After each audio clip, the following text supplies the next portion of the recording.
This is your Cat 2, 19 plus. You're racing with them today. You should be on the line. 5, 4, 3, 2, 1. Go, guys. Have fun. Be safe.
That was the fastest start that I've ever had and that I've ever been a part of. A group of us just rocketed off the line and then just like burnt down this gravel road, and there was like a sharp right and another sharp left, and I don't even know what happened to the back line group because we were gone, and it was the pace was insane. By the 10-minute mark, I had lost the group and it was me against the course. I didn't pre-ride this, I just researched the course layout. They provided, you know, the elevations and the distances. So I researched that. So with what I was seeing, I thought that there was a long climb to start the race. So I misjudged that incredibly. I was anticipating getting into the woods and there just being a long, drawn out climb. But it turns out that was towards the end of the race. And I was in this pace that was not sustainable for me. and we got right into the woods, and it was super rocky. I totally misjudged the terrain, and I just couldn't keep up the intensity, and I dropped off the back of the first group pretty early in the race.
Just before the final climb towards the end of the lap, there was this wicked descent.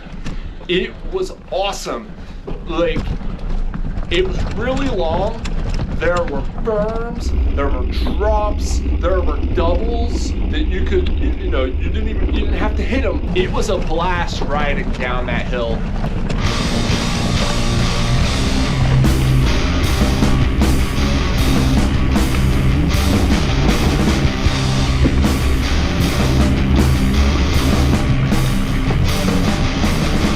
She says I'm a bad man.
The final climb was brutal,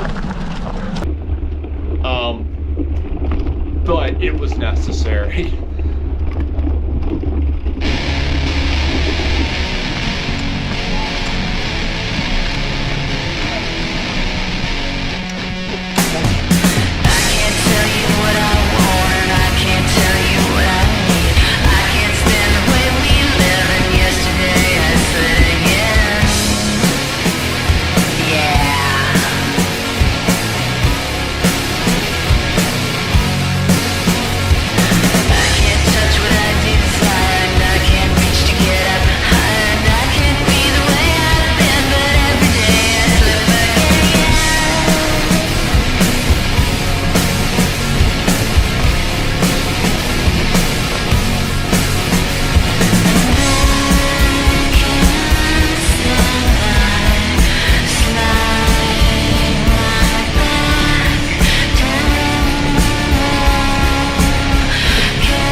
So lap 2 was a struggle for me. I was battling a stiff back. My feet were numb from all basically I felt like a hammer was just hitting the bottom of my feet for 7 miles for the first lap. And I had sore hands. I was a total mess. The rocky sections were challenging and it was hard to maintain speed throughout these sections. You really had to push, and it's especially bad when you are riding poorly like I was.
There were some really nice features in this trail system.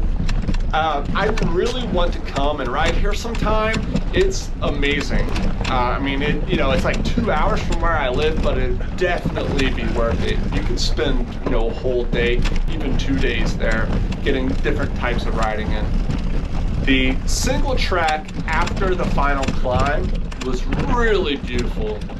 It had a bunch of pine trees, and the needles from the pine trees had like kind of carpeted the ground cover. It was beautiful, and it was one of the nicer trails that I had ever ridden. We're all ready for tonight. How about you, shithead?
The terrain here is prime mountain biking terrain, and I recommend going to Port Jervis to ride. I'm definitely going, and you should do this ride. They say that the Peter Pounder is a little rougher, and this one was was pretty rough. So I'm interested in doing the Peter Pounder, which I will be doing next year, but I definitely recommend doing the Boxbaum Bash. I struggled to get to the finish line. I really did. But I loved everything about this course. I just wish I could have known what to expect You know, I looked for videos or anything, and I saw nothing. I just saw some like ride videos. I saw no course videos, so I did not know what to expect. I did not know it was going to be technical very early on in the race. I was not prepared for that. I was expecting the big climb to be at the beginning to separate the riders. That was towards the end. You know, I would have done things a lot differently. I will do things a lot differently next year, but I will be more prepared next year, and I'm definitely going to ride here a couple times.